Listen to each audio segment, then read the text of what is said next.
lang gaari kita subong sa tubuhan sang iban.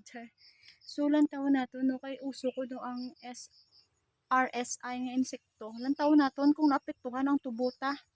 Kay kung naapektuhan but silingon problema.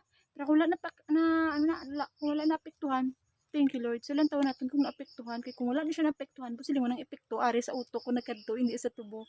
Okay, so check natin mga langga. So lantaw naton no. One by one. So ara. So kaluyan wala man. Hambal pala kamo kung ginakagat mo sa insekto ha. Singgit kamo dira. Oy, kamo singgit pero mapatian ko nga ginakagat kamo to sa insekto. So wala kagat. Wala insekto no. So kay wala siya insekto busing wala rigid sa ulo ko nagkadto. So kaluyan wala man no. Kay mostly kuno gaano as may kilid. Ara isa sa dahon katapik. So kaluyan clear. Walang bakas.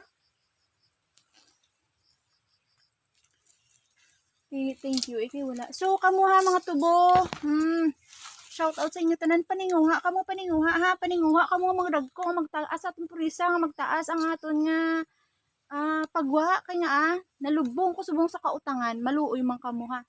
Shout out ko kamo tanan. Tubo ko. Maluoy kamo.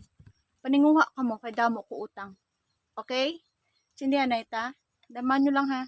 Daman nyo lang i-failure nyo ko kay subong pa lang pang hagbason ta na kamo.